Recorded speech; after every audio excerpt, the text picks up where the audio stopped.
Kalian pernah kepo nggak sama suatu negara?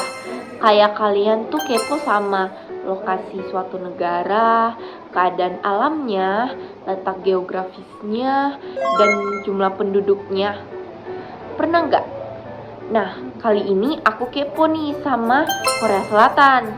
Kalau kalian juga kepo, simak video ini dengan baik ya. Karena aku, Putri Lestari, dan teman saya, Naswa dan Nikita, bakal membahas tentang Korea Selatan. Korea Selatan Guys, kan aku mau negara yang nanya paling nih, banyak diperbincangkan. yang pertama kali Iya muncul di nggak sih? kepala kalian tentang Korea Yang Selatan terlintas itu di apa sih? pikiranku sih drama Korea dan K-pop.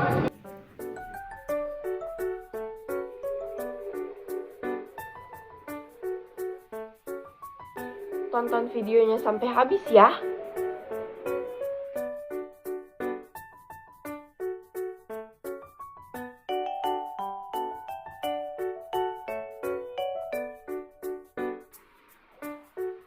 Nah guys, sebelum kita lanjut, ada poin-poin penting yang akan kita bahas. Yang pertama adalah pengertian. Yang kedua adalah lokasi. Yang ketiga adalah ekonomi. Yang keempat adalah penduduk. Yang kelima adalah keadaan alam. Dan yang terakhir adalah kerjasama yang terjadi di Korea Selatan, yaitu kerjasama antar negara.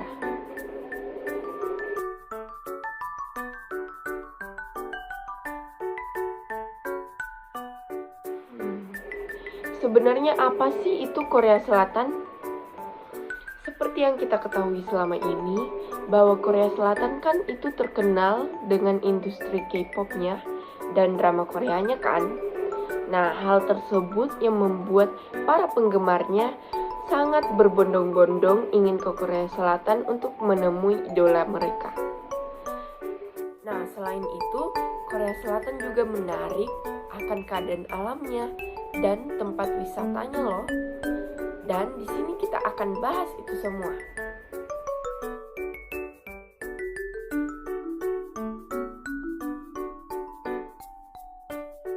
Lokasi Korea Selatan terletak di Asia Timur di bagian selatan semenanjung Korea. Negara ini berbatasan langsung dengan Korea Utara di utara, sementara di sebelah timur berbatasan dengan Laut Jepang yang juga dikenal sebagai Laut Timur, di barat dengan Laut Kuning, dan di selatan dengan Selat Korea yang memisahkannya dari Jepang. Secara geografis, Korea Selatan terletak di antara 33 derajat sampai 38 derajat lintang utara, serta 126 derajat sampai 130 derajat bujur timur.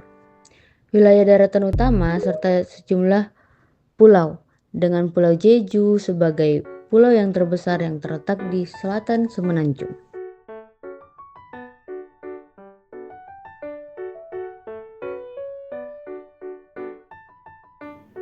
Kalian penasaran sama jumlah penduduk Korea Selatan?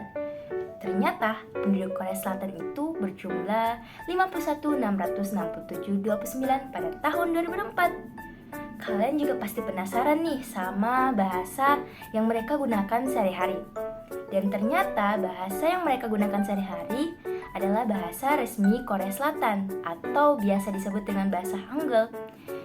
Namun di beberapa kota-kota besar seperti Seoul itu mereka gunakan bahasa Inggris juga sih, tergantung pada tingkat kefasihan mereka serta latar belakang pendidikan dan juga usia mereka. Tahu nggak teman-teman? Ternyata Korea Selatan punya masalah. Apa ya kira-kira? Jadi masalahnya ada di demokrasi populasi atau penuaan populasi, di mana jumlah orang berusia 60 tahun ke atas itu semakin tinggi.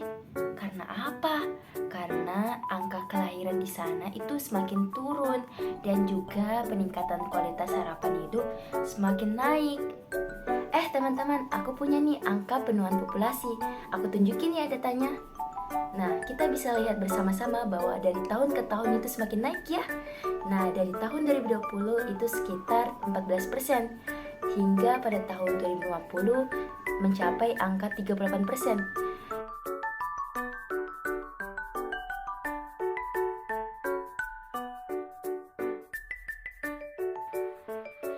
Kalau bicara tentang keadaan alam Korea Selatan,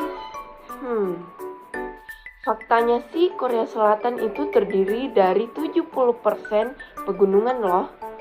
Nah, pegunungan utama di Korea Selatan bernama Taebaek dan Soebaek.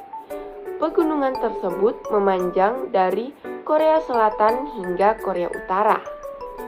Untuk lebih jelasnya, saya akan sebutkan satu persatu pegunungan yang ada di Korea Selatan.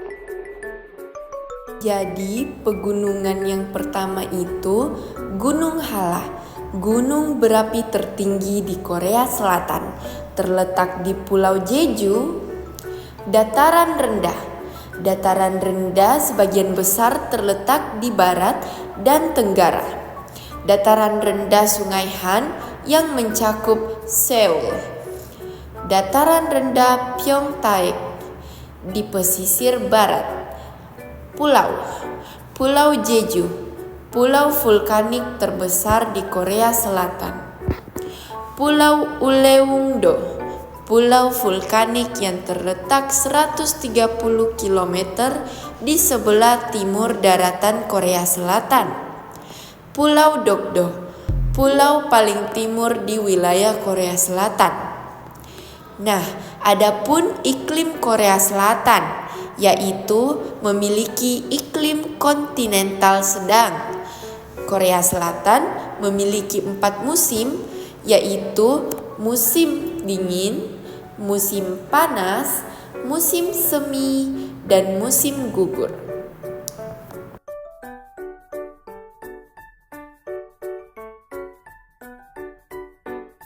Nah, teman-teman, tahu nggak sih ternyata Korea Selatan pernah jadi salah satu negara yang paling tertinggal secara ekonomi.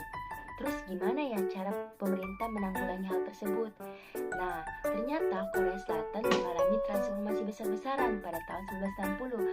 Pada saat itu memang negara Korea Selatan mengalami krisis ekonomi, tetapi melalui program industrialisasi yang dipimpin oleh pemerintah dan fokus pada ekspor barang, sehingga Korea Selatan mencatatkan pertumbuhan yang sangat cepat. Ini satu momen penting Korea Selatan pada dekade 1960 sampai 1980. Pada saat itu negara Korea Selatan beralih dari negara agraris menjadi negara industri berbasis manufaktur. Teman-teman, kita akan membahas dari sektor manufaktur dulu ya. Manufaktur Korea Selatan merupakan sektor paling utama atau paling dominan di Korea Selatan yang menyumbangkan sekitar 30% dari PDB. Beberapa semikonduktornya ada 3 nih teman-teman. Yang pertama ada elektronik dan teknologi. Kalian pernah dengar gak sih perusahaan-perusahaan seperti Samsung Electronics, LG Electronics, SK Hynix itu merupakan perusahaan yang berasal dari Korea Selatan. Dan perusahaan ini berbasis semikonduktor telepon genggam nih teman-teman, dan merupakan produsen semikonduktor terbesar di dunia. Nah, yang kedua nih teman-teman, ada di otomotif. Perusahaan-perusahaan seperti Hyundai Motor Company dan Kia Motor merupakan 2 pemain global utama dalam bidang otomotif nih teman-teman, dan udah sangat populer di pasaran dan merupakan salah satu eksportir terbesar di bidang otomotif nih teman-teman. Dan yang ketiga nih teman-teman, ada kimia dan petrokimia. Perusahaan-perusahaan seperti LG Chem dan SK Innovation itu bergerak di sektor kimia dan merupakan satu ekspor utama di negara Korea Selatan. Dan juga perusahaan-perusahaan ini menghasilkan bahan kimia, plastik, dan bahan kimia khusus.